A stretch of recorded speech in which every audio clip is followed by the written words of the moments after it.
So people, I'm discussing few more topics related to inheritance tax. The first topic that I'm going to discuss with you people is fall in value relief.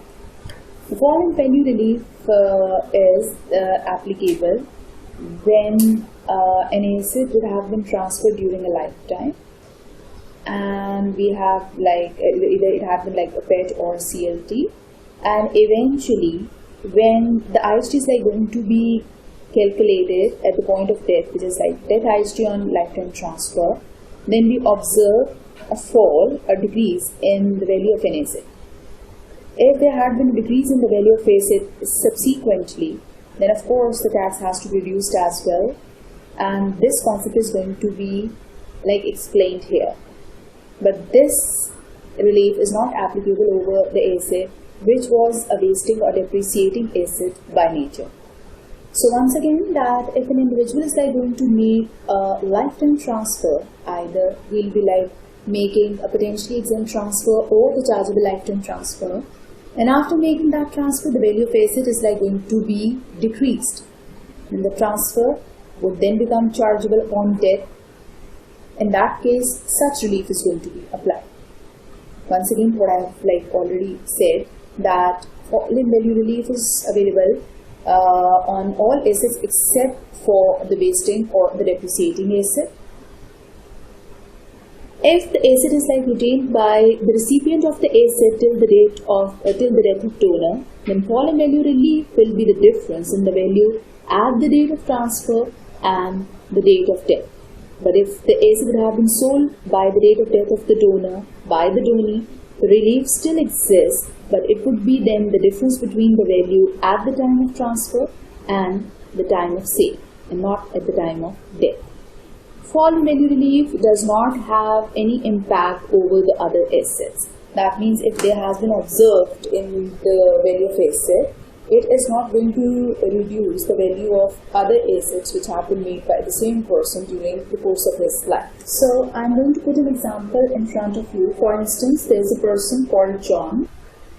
He died on 31st of July 2017. That means the tax year is 1718, the year in which he died. Few years back, on 1st of May 2013, this person had made a gift of 1 lakh shares to a trust. At that time, market value per share was 3.60 pounds. And then eventually, when the John died, at that time the market value got changed to 3.3 pound per share. So we can say that when the asset was transferred during the lifetime, the value of the asset was on the higher side, and when eventually the death IST is going to get calculated over this lifetime transfer, the value of asset got changed and it actually got decreased. So now we are going to make a calculation. First of all, I need to see that what has happened when the asset was gifted on 1st of May 2013. On 1st May 2013, which is the tax year 1314, the transfer was made to a trust, which is why it is called CLT, Chargeable Lifetime Transfer. First of all, we need to see what the transfer of value is. This is 1 lakh shares are transferred at the rate of 3.6, so 3,60,000 pounds. Then we need to deduct the annual exemption for both years as in 1314 and 1213, which is 6,000. So the chargeable amount of transfer will become 3,54,000 pounds. Afterwards, we need to see that how much tax is like going to be paid during lifetime, and for that purpose, we need to have what nil rate band of the year of transfer. In the tax year 13-14, the nil rate band was £3,25,000. As John has made no transfers in the last 7 years, so whole of the nil rate band is like still available, and the leftover figure will be £29,000, on which IHT will be paid. As no one has been mentioned in the question that who is going to pay the tax, either the donor, the John, or the recipient, that is the trustees of the trust, we'll assume as if John will have paid the taxes, the donor will have paid the taxes. So 29,000 into 25%. Answer of IHT will be 7250 pounds.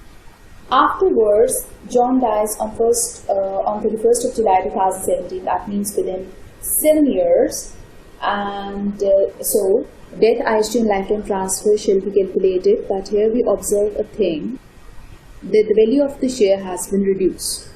Whenever there is a decrease in the value of the asset, fall in value relief will be applied.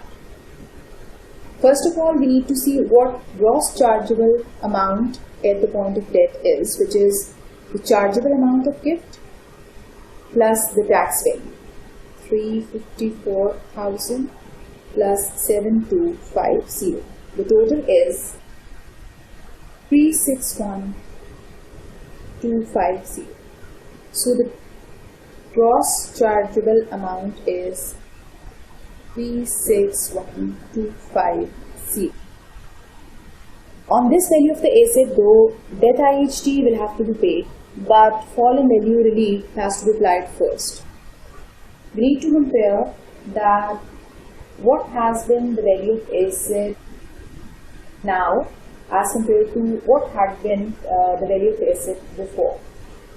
So as we could see that the value of the asset, transfer value of the asset in the life was £3,60,000, and now the value of the asset is £3,30,000. How did I calculate this £3,30,000? As now the value of the share has become £3.3 and 1 lakh shares were transferred.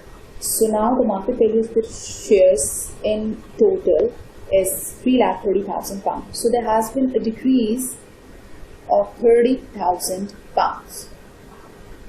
So we can say that 3,31,250 is going to be left, on which death IHT shall be calculated. And once again, the remaining procedures are same as in on this value the tax has to be paid, but of course we need to apply the nil rate band, which is 3,25,000. On death, we need to see if something would have been transferred in the last 7 years, as except for this asset, nothing has been transferred, so the whole nil rate band is available. We would not consider this transfer, as this is the same asset on which the IHT is going to be calculated, and NIB is like going to be affected by other assets which are made in the last 7 years, other than the asset itself which we are talking about. So 331,250 minus 3,25,000 pound. Leftover figure is 6,250, on which death IHT will be calculated, and the death IHT rate is 40%. So the 40% of this figure is £2,500. This is death IHT on lifetime trust. The other topic which I am going to discuss with you people is called single grossing up. The situation arises where the residue legatee is an exempt person. That means by exempt person we can say as in the spouse or the charitable organizations or the political parties, if conditions are satisfied. So if for instance I say that there is a person who dies and he would have transferred some of his estate to his siblings, his children, and of course to his spouse, then we all know that whatsoever is like transfer to spouse is like exempt. But on the other hand, we know this thing that a residue legatee has to be elected who is like responsible to suffer the taxes.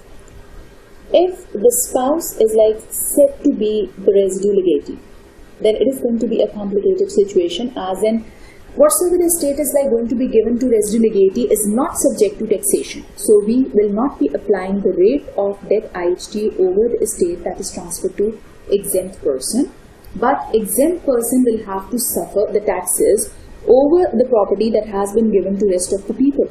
That means that some of the tax is like going to be subtracted from the property of an exempt person, though the property of exempt person itself is not chargeable to tax. So if once again the residual legatee is like said to be an exempt person, then following is required. The net chargeable estate is to be calculated first from the will of the person who is like dead by adding the share of chargeable legacies.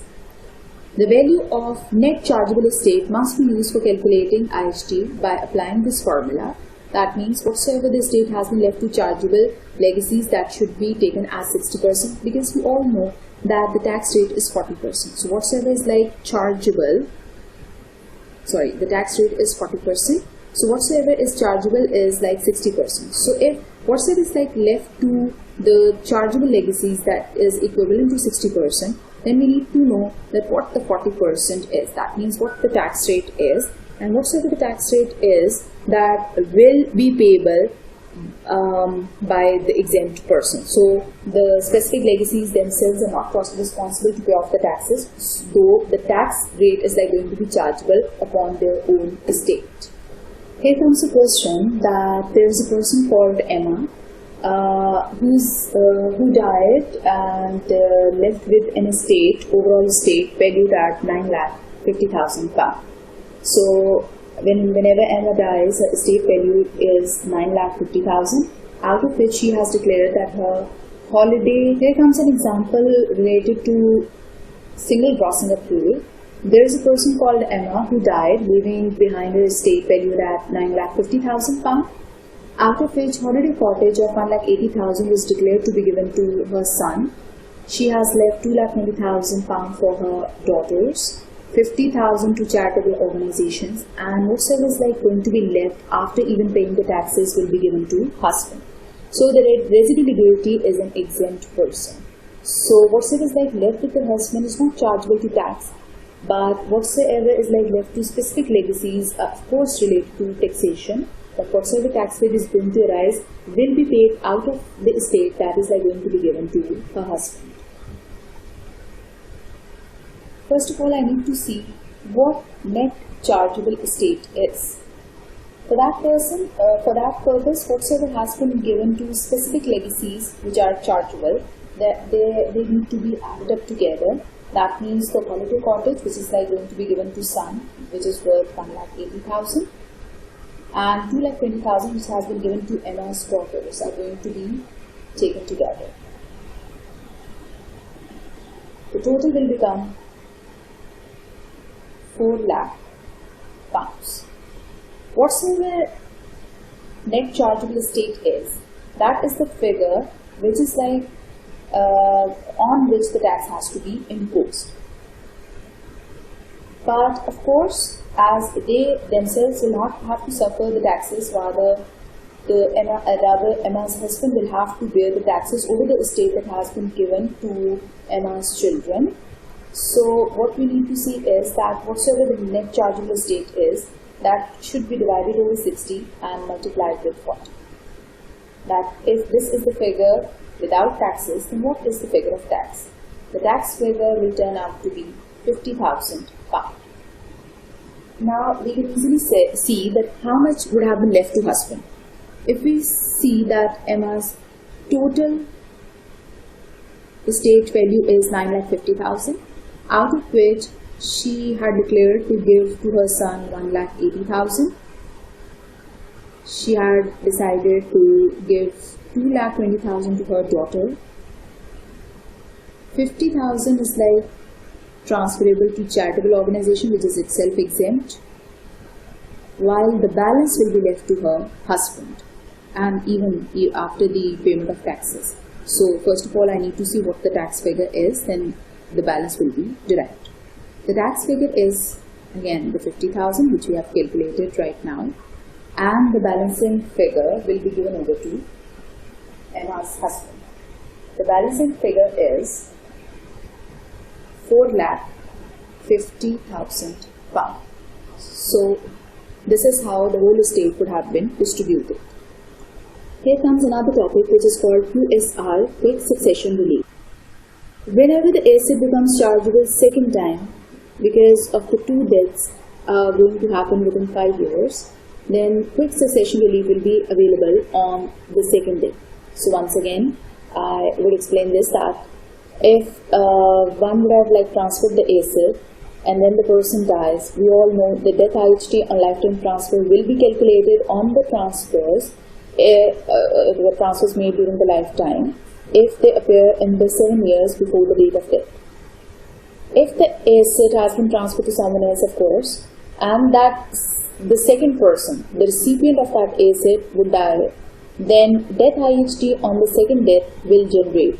And if these two incidents are going to happen in a very closer context, as in within 5 years, then on the second death a relief will be available. I mean, if the asset would have been transferred during lifetime and death IHT is charged, and the person to whom the asset was given dies, once again the death IHT is going to be calculated, and if they are going to happen in a very fairly short period of time, that is within 5 years, then on the second time the IHT has to be reduced down, the quick succession relief will be applicable. The amount of QSR is treated as a tax credit, tax deduction, and will be deducted from the inheritance tax of the death estate of the second time. The figure of QSR is going to be calculated with the help of this formula, which is IHT that had been paid on the first death into percentage of quick succession relief. And by the way, these percentages are dependent upon the duration that has been observed between the two deaths. So if the first death and the second death is going to appear within a duration of 1 year, then quick succession relief of 100% will be applied. That means no tax will eventually be paid upon second death on that asset.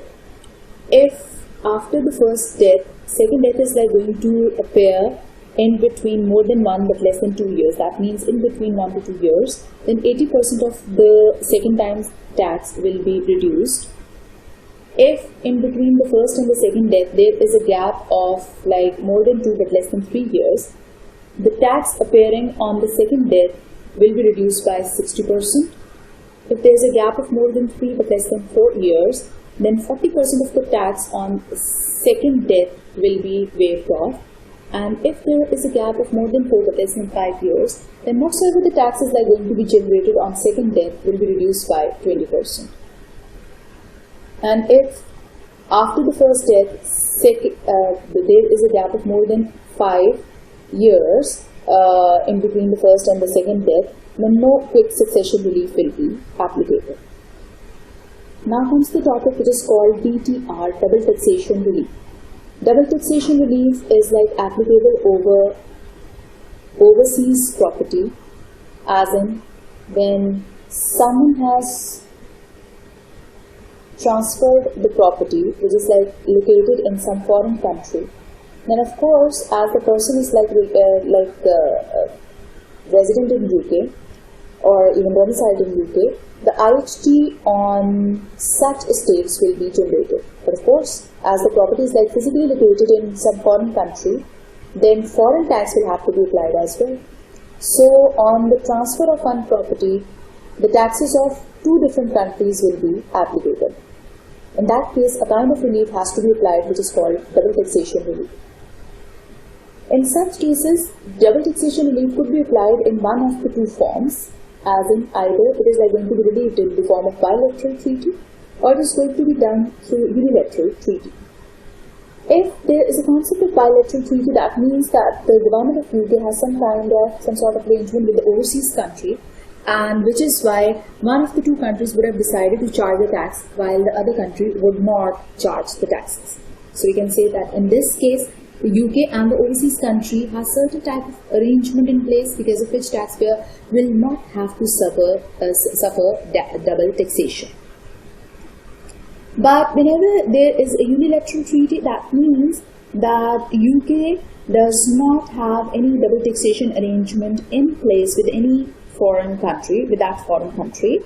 So the overseas property will be subject to overseas taxes, and eventually the person who would have transferred that property as like resident in UK will have to suffer UK taxes as well. In that case, as the property is like going to suffer both taxes, then HMRC will allow a double taxation relief, which is like going to be deducted from the IHT liability, which is like going to be payable in UK as a tax credit. And as a result, the tax which is like payable in UK will be reduced. Now, how the DTR, double taxation relief, is like going to be calculated? For that purpose, we need to see two things. How much overseas tax has already been paid in the overseas country, and what is going to be the UK tax on overseas property. Whichsoever is the lower figure will be allowed as a deductible figure, as a tax credit against the tax which is like going to be generated in UK, and hence the UK tax liability will be reduced. Here comes another topic which is called associated operations.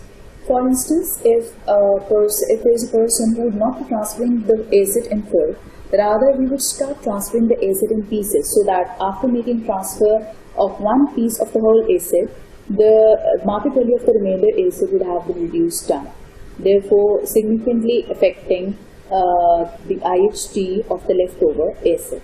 In that case, the transfers will not be considered as the transfer of multiple small pieces, rather it has to be taken as a transfer of one whole asset the moment asset is like completely transferred. So we can say when there are two or more transfers which are going to affect the same property as a result of this series of transfer, IHT was avoided as associated operations implications are going to apply. By associated operation, I mean to say that the series of transfers are going to be more for IHT purposes, that such multiple series are not taken into account, rather it is like going to be replaced with one single transfer of the whole asset, which is going to happen on the date when the last transfer is made. That means the date on which the asset is like completely given away.